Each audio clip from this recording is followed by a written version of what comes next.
Chapter 38. And so time passes.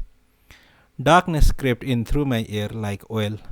Someone was trying to break up the frozen globe of the earth with a massive hammer. The hammer struck the earth precisely 8 times, but the earth failed to break up. It only cracked a little. 8 o'clock, 8 at night. I woke with a shake of the head. My body was numb, my head ached. Had someone put me in a cocktail shaker with cracked ice and like a madman shaken me up? There's nothing worse than waking up in total darkness. It's like having to go back and live life all over from the beginning. When I first opened my eyes, it was as if I were living someone else's life. After an extremely long time, this began to match up with my own life. A curious overlap, this, my own life as someone else's. It was improbable that such a person as myself could even be living. I went to the kitchen sink and splashed water on my face, then drank down a couple of glasses quickly. The water was as cold as ice, but still my face was burning hot. I sat back down on the sofa amid the darkness and silence and began gradually to gather up the pieces of my life. I couldn't manage to grasp too much, but at least it was my life. Slowly, I returned to myself. It's hard to explain what it is to get there, and it did undoubtedly try your interest.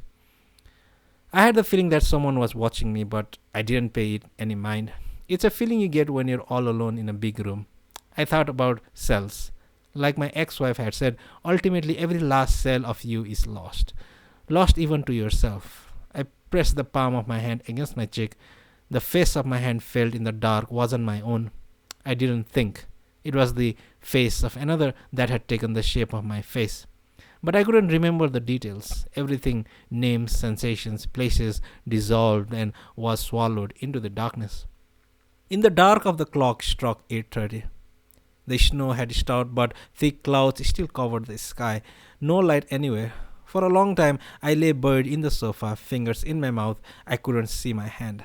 The heater was off, so the room was cold. Curled up under the blanket, I stared blankly out. I was crouching in the bottom of a deep well. Time. Particles of darkness configured mysterious patterns on my retina, patterns that degenerated without a second, only to be replaced by new patterns. Darkness, but darkness alone was shifting, like mercury in motionless space. I put a stop to my thoughts and let time pass. Let time carry me along. Carry me to where a new darkness was configuring yet newer patterns. The clock struck 9. As the ninth chime faded away, silence slipped in to fill its place. "May I say my piece?" said the rat. "Fine by me," said I.